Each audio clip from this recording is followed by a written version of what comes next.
what work needed be done. Hello and welcome to the latest episode of Harmonious World. My name is Hilary Seabrook, and as usual I'm interviewing a musician about what it is that makes them great. And this time I'm joined by Avery Hill, who's a singer-songwriter based in Portland.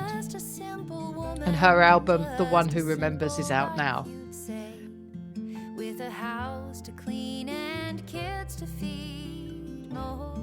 What you're listening to right now is The Spoon Jar from The One Who Remembers. I hope you enjoy listening to my conversation with Avery.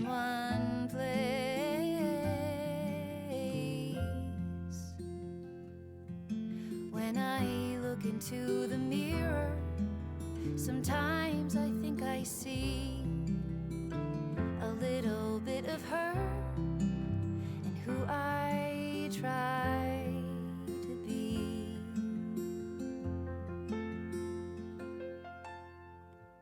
Beggars at the back door.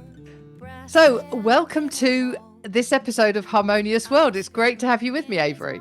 Oh, thank you. It's lovely to be here. Fantastic. So, The One Who Remembers is out now.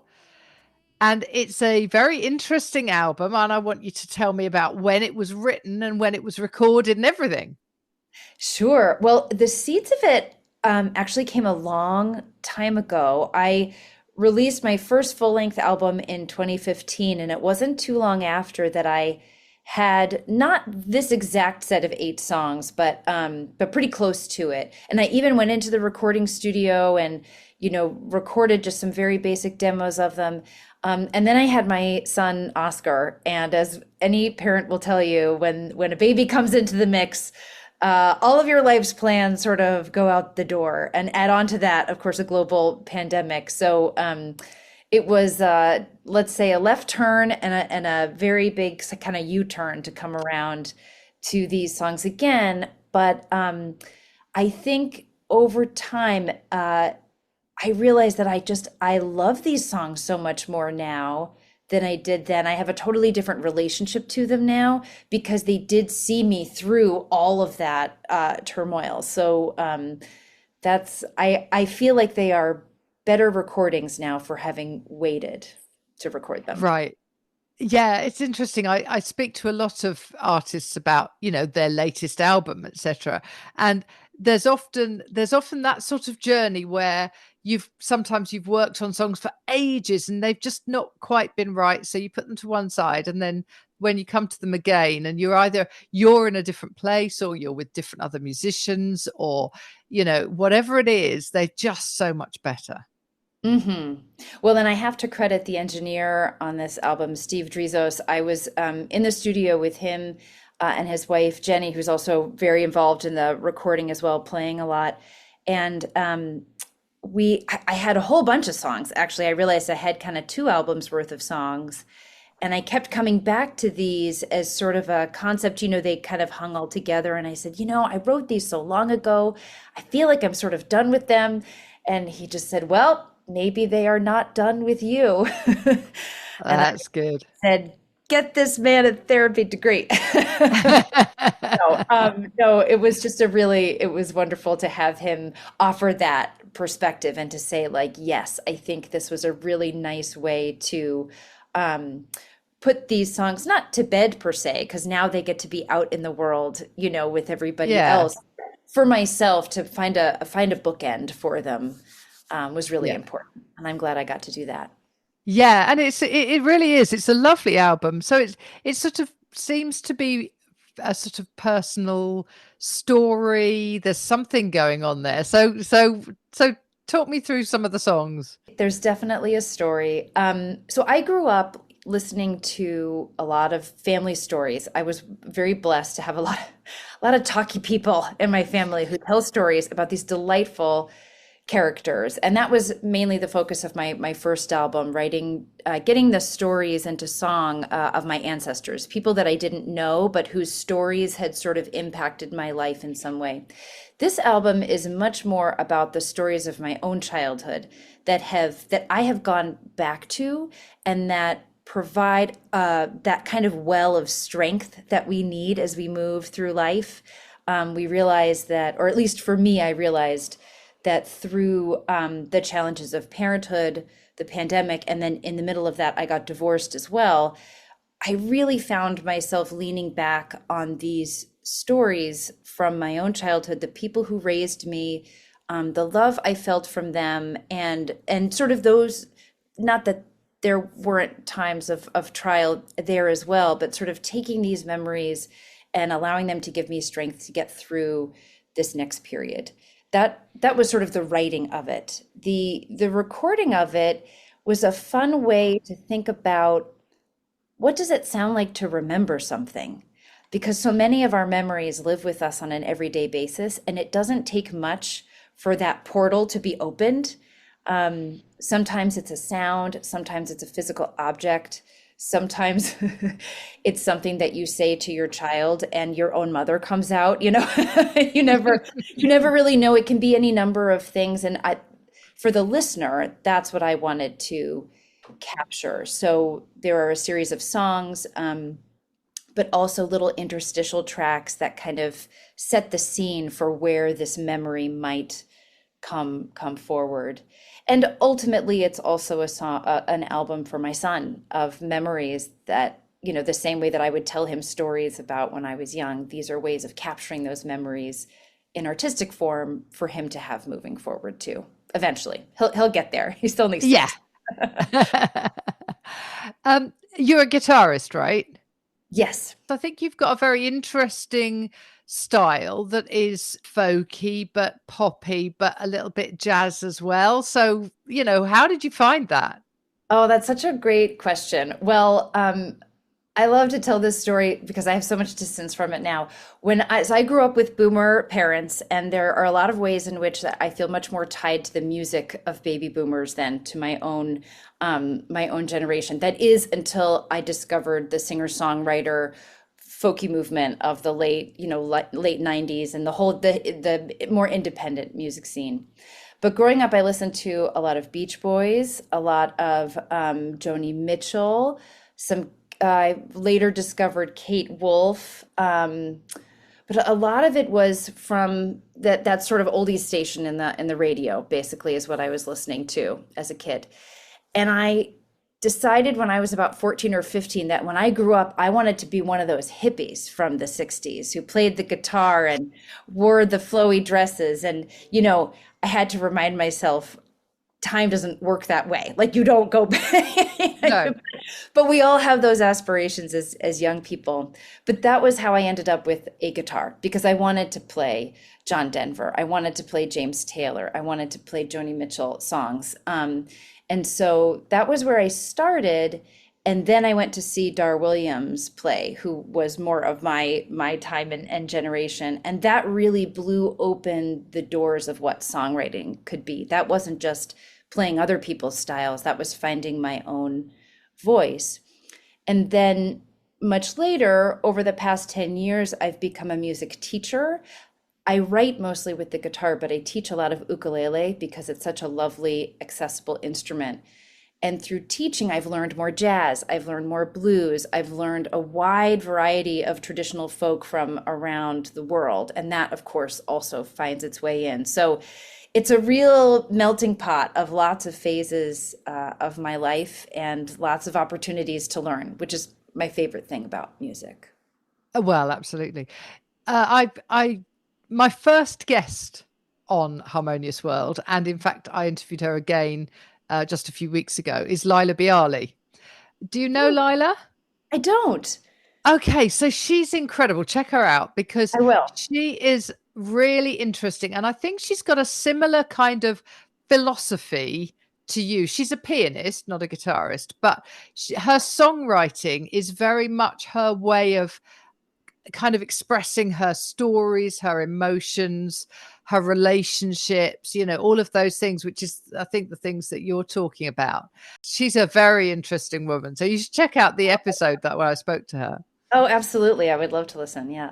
When I'm listening to music, I listen to so much. I mean, I listen to new albums just about every day. And I don't do it consciously, but it's like your brain makes the connections. Your brain goes, okay, that track is like that track, but with this difference or whatever it is. And I love that about music. I feel like it's a big house for me. Music is a huge house, and every song can be a house. A genre can be a house. All of music is a great, great big house. And I feel like there are so many rooms, so many doors to open, so many closets, and everywhere you go, there's something new to learn. And as an eternal student who never really wanted to leave school, it's turned out to be a great place to be in it through adulthood as well. Yeah. So you're in Portland, Yes. or In Oregon, is that right? Oregon, Yeah. correct. Yeah. Because I know quite a lot of musicians from there, just because I've connected with Oh, with people, which is really weird because I don't know any of them. But it's like I know of them. It's a huge sort of musical hotbed, isn't it? it's a fun place to be musically. Yeah, there's lots. I think my favorite thing about it is that there are all the different genres here. There's Yeah. jazz, there's old time, there's folky songwriter, there's indie rock. We've got kind of a little bit of everything, and I really appreciate that about this city. Yeah, yeah, no, it's great. So your your lockdown, I often ask people because I think hindsight is a great thing to look back on the pandemic now. We can only do that with hindsight. So you obviously had a very interesting one because you had a small baby and you then went through a divorce, and so but your sort of day to day living, how was that for you? Were you teaching online or what were you doing? Yes. So, oh man, you're asking me to go back to a time I had kind of close. Speaking of the house, was hoping to close Yeah, the that door was closed. no, no, no. It's all good. No, it was at first because the lockdown started for us here in the Northern Hemisphere in the spring. It was very strange because it was a time where I really wanted to be outside and it was getting warm and it was really kind of lovely out there. And yet internally, everything was just absolutely in turmoil. So I was able to, thank goodness, I will say that my mother lives here in Portland. And so when our son couldn't go to daycare, because she was here and she was able to care for him part time, I wasn't able to work full time, but I was able to work part time because of her. That was hugely important. I don't think I would have been able to continue teaching otherwise. But yep, I would turn to Zoom, and I will say one of the beautiful silver linings of that was being able to connect with musical communities all over the world. I Right. still am waiting to go on my post-pandemic world tour, in which I get to meet all of my friends from around the world. That was mostly teaching ukulele at that time. Really enjoyed connecting to folks all over through that, and also just trying to block everything from the outside world out so I could really enjoy the time that I got to spend with my son. I Yeah. might not have had as much time with him when he was so young had that not happened. And so just embracing that and understanding that he had no idea what was happening. He loved it. He was like, all these adults are hanging out with me all day. Yeah. We really had a lovely bonding time. And I think also the other piece of it was a kind of recentering. Anytime you have this sort of, well, mass mortality, right? It really helps you think about your own life and put it in perspective. And I think it did help shape for myself kind of where I want to focus my writing, where I want to focus my teaching, and what I want in my own life personally as well. Yeah. Yeah. It's I think looking back on it, is a very interesting process. And I think we need to do that because we need to acknowledge the bad stuff and embrace the good stuff that came out of it. Certainly. Or just anytime you have any sort of hardship, I always say you have to make this worth it. You have to Yeah. make it worth having gone through because you've come out somehow better on the other side. Certainly. Very wise.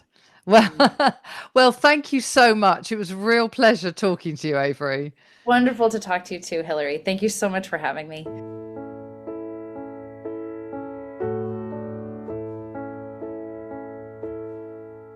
If If I asked you if you loved me, you'd say, of course I do. If I asked why I never heard you say it, you'd say you didn't have to. I hope you enjoyed listening to that conversation with guitarist, singer-songwriter Avery Hill. What true love is. You don't say it with words, you say it with how you live. And in the spirit of Harmonious World, what you're listening to now is The Good That I Can Do, If I ask which is you on why The you One Who chose to Remembers. work, the work you chose Thank you for to joining me do. once more for Harmonious World. You'd Whenever you're say listening to it this, was for I hope God life is and treating you country, well. what you were sent to do. You'd say we all have to live our lives, so at the end of every day we can say we did our best, at least in our own way. Now I lay me down to sleep, I pray to